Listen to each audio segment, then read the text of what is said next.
I'll just be going off about my day or something crazy will happen. I'll be telling this story to somebody and then I'll come up with a punchline that I'll just blurt out and then everybody just loves it. Yeah, they love it. And, people that really know me will be like, that's the punchline. Like, my friends are starting to pick up for me. So now I put notes in my phone and it'll be like 4 words, Right. And sometimes I go back to those 4 words and I'm like, oh no.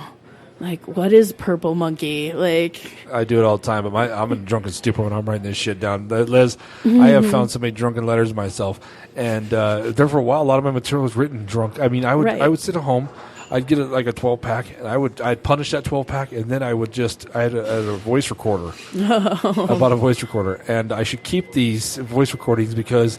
A, I thought to myself someone was very funny, and B, I thought I need some therapy because I don't even know, you know what I'm saying? Because if drunk moose could meet sober moose and meet in the middle, I'd be a pretty incredible son of a bitch. I ain't gonna lie to you. Because you know what I'm saying? I was just like, because drunk moose has a lot of great ideas, but sober moose is like, jail's not for you. Right. Jail's not for you, You're too pretty. I'm not pretty, but I am not a fighter, so I got more cushion for the pushing. If there's chubby chases in jail, I would be Exactly, yeah.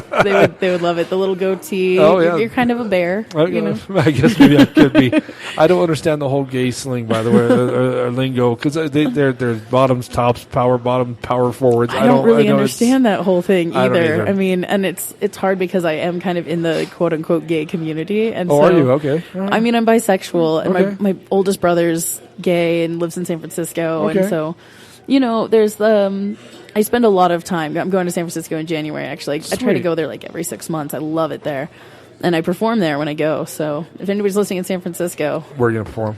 I'm pretty sure I'm going to perform at the Box Factory. I've never been, so it's all new to me. Yeah, it's mostly like really cool, obscure gay clubs and performance spaces. Like, that's what is neat about San Francisco is that drag queens don't care if there's not space to perform. Really? They will put a 2x4 over a pool table and like they're cool, and they'll be up there in like 6-inch heels on like one of those giant like planks of wood over the pool table, just rocking out, just doing their thing. They don't care. And like, cool. That's their art. That's what they want to do. And I'm like, man, comedians got to get on that. Like, Jason Yor and Dylan Ames just now. I got a little crush on this Dylan Ames now, I think, because he's a funny son of a bitch. He's really hilarious. He's quick, because I think Jason Yor was trying to insult him or question his sexuality by saying something like, oh, he's from San Francisco, meaning he thought he was gay. Dylan Ames looks at me and goes, you think I'm Oriental? And I was like, nice angle. Dylan. Yeah. Nice angle. So you've been doing it for 3 years, Liz. So what's the end goal? What's the end goal for comedy? I do it because I love it. You're being rubbed down right now, by the way. I am. Yeah. My hair is now looking like a Beatles. Hey, work for them. It can work for Liz. Right? Okay. When I started it, I'm like a retired theater nerd. I started doing theater when I was 4. Really? And I've been in 2 productions every year since I was 4 years old, and I'm like approaching 29 now. So wow. I got a lot of stage time on my belt. I love the stage. So, I mean, when I started doing it, it was because I was tired of being cast as either the psycho crazy person or like the church-going school marm. Like, sure. I had those 2 parts that I was cast. So when I started doing stand-up, it was because I just got to be whoever I wanted to be. You can do an accent, you can do weird stuff on stage. People love it, and you can just be who you are. You don't have to play a role. Right. So being in front of people, it wasn't a big deal for you on stage. Yeah. So that was cool. So, I mean, my end result was never really, it was just like, oh, I just needed something to do. Kind of just like, right. Do something. Don't be, Sure. Sure. So you say you started 3 years. What is the first time you actually stepped on a comedy stage? Like an actual like comedy club stage? No, just like when's the first time you got on stage and told jokes? It was 3 years ago is when I started doing it. Where was where? Downtown Bar in Pueblo. That's the place I performed, correct? Yeah, next to the Pirates Cove. Yes. Okay, yeah. You had a downtown bar show. I was trying to remember if it was the downtown bar or the First in Main. Right, because I didn't know any of you. You're kind of a classy guy, so I was thinking the First in Main. It's a little, like, it's brighter. First in Main. I'm trying to think. There's an actual stage. Wait, First in Main. It's where the old Dewdrop Inn used to be downtown. Oh, no. It's right around the corner from like the Pirates Cove and the downtown bar. You go down the road, and it's just right there on the corner. How long did you live in Pueblo? Your whole life? My whole life, and then I moved away. I ran away at 17 to live in an anarchist commune. And wow, really? Yeah, I mean, I'm a comedian. I had to have a life. Like, sure. I think I was destined to do this because I just started doing weird stuff early. Well, yeah, if you're a little broken, that works out best because we all comedians are broken people, man. There's no way around it. It's not always a bad broken. They're just not your run-of-the-mill people. You know what I mean? They're just, that's what makes them different. That's what makes them unique, correct? It's true. Pueblo's a crazy place to do comedy, too. I got a room in Lamar, and I was my dad lives in Pueblo, so I visit quite a bit, and I didn't know anybody. I knew none of you. Mm-hmm. I'm trying to think if I met Charlie once somewhere. I don't know, but I contacted him on Facebook because I seen the Steel City stand-up. Because when I lived there was no comedy scene at all. So I lived there. I moved there in '96. Moved out in 02, 01, somewhere around there. But I worked at Pepper's nightclub. Remember Pepper's? Yeah. I was a head bartender there, and they had comedy nights there. That's when I first was exposed to the live stand-up comedy. Oh, okay. And that's where I got the bug. I was like, this is amazing, because nothing is cooler, Liz, than being in a room with live stand-up comedy. The energy, that being in the same room as that person telling jokes, it becomes a very personal thing. So I called. I think I got a hold of John Brown. I think he's the one I said, hey, my name's Bruce Lundstrom. I'm a comic from northeastern Colorado. I'll be coming through. Can I have some stage time? Yeah, whatever, fine. Just show up. Yeah. All right, and then Corey was there. Corey is a black guy. Corey, oh, man. We're Facebook friends. Yeah, and he just came back, and I cannot remember. Corey Johnson? Yeah, that sounds too easy. I know. Come on, let's... Man. You know what I'm talking about, though. I know, yeah, he is amazing. Man, he was funny. I'm totally, it's going to bother me now all night. Because that was a benefit for, damn it, old boy who got shot in the Batman shootings. Caleb Medley. Yes. That was the benefit for that, right? Yeah, it was the benefit for that, and that was a good time. It was a good time. All my family showed up. A lot of people showed up to that. They had to see me perform in Pueblo, because my friend Michelle used to own the Senate Bar. Yeah. Michelle, Michelle Miller? Uh-huh, yeah. She's one of my best friends. She's fantastic. But you guys had a great scene down there, and I remember driving to Lamar thinking, that is so cool. The Pueblo actually is... I think you're doing better than Springs, really, right? Right now, it seems like Pueblo's doing really good. I mean, there's an open mic now once a week, and then I think there's a showcase once a week. And I mean, there's 40 to 50 people there every time, which is amazing for Pueblo. Awesome. That's awesome.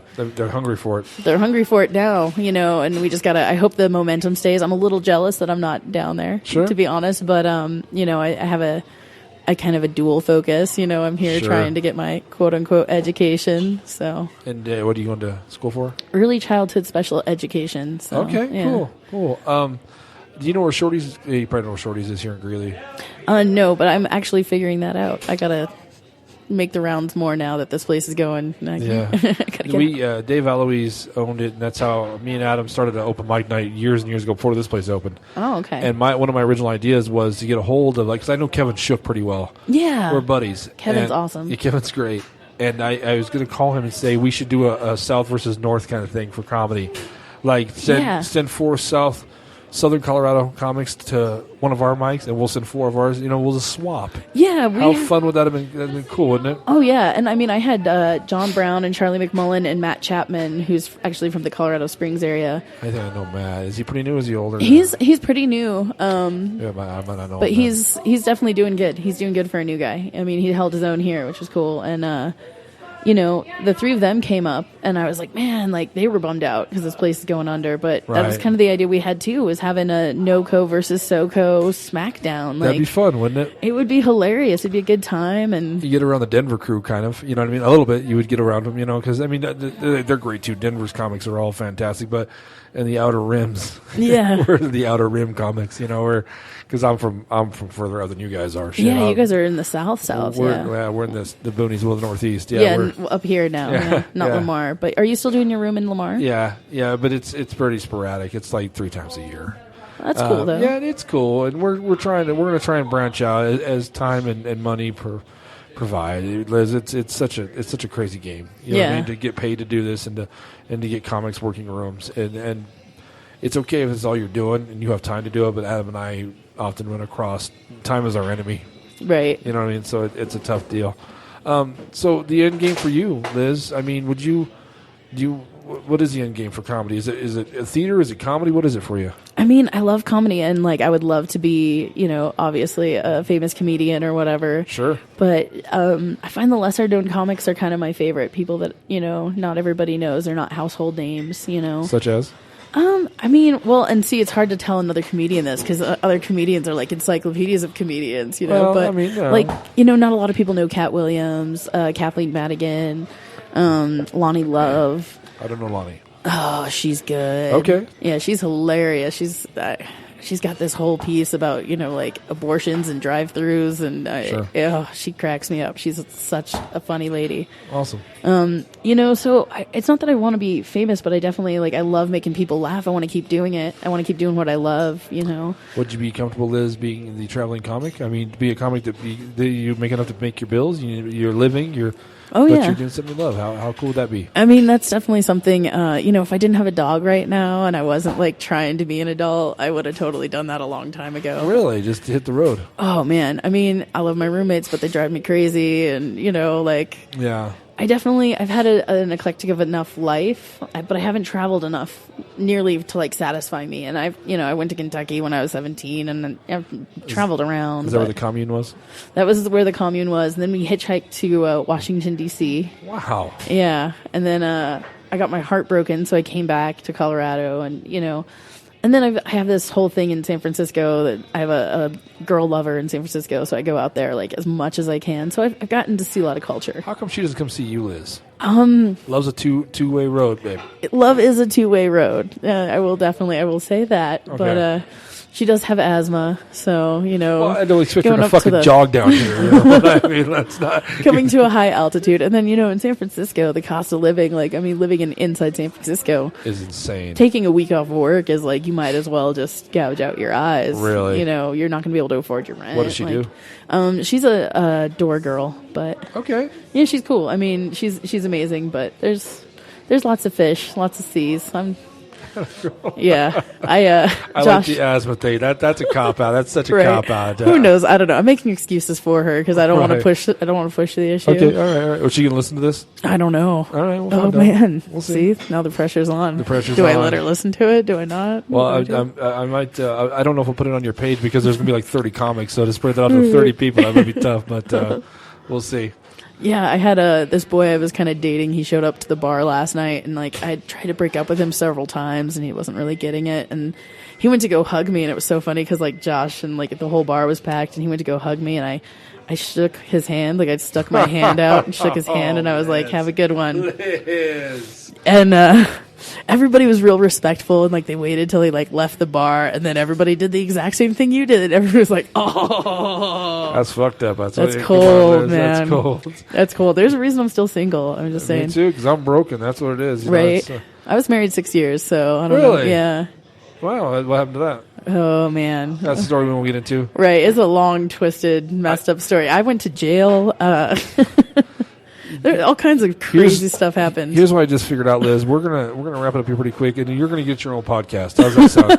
Because I want to hear these stories, but we don't have time to do it. We've got a bunch of guys to get on this. Well, let's hang out. Let's do this again. Yeah, absolutely. We'll find a new room here. Hopefully, a new open mic opens up on the weekends. For sure. The one we did at Shorty's was every other Saturday. It was every Saturday. Me and Adam made it down every other Saturday, but that was a good time, and that's where I met Bob Gaudette, Steve Young. That's where a lot of my good comedy friends come from. You know what I mean? For sure. So yeah, it's good to see you. It was awesome. Yeah, it's good to see you. Because like I said, I can't say I relate to the Pueblo comics, but that Pueblo is my second home, and I go back to Pueblo. And you want to talk a little Pueblo real quick? Yeah, let's talk a little Pueblo. Okay, you want to quiz each other on Pueblo shit? Por vida, let's do this. Okay, Pueblo forever. I'm gonna.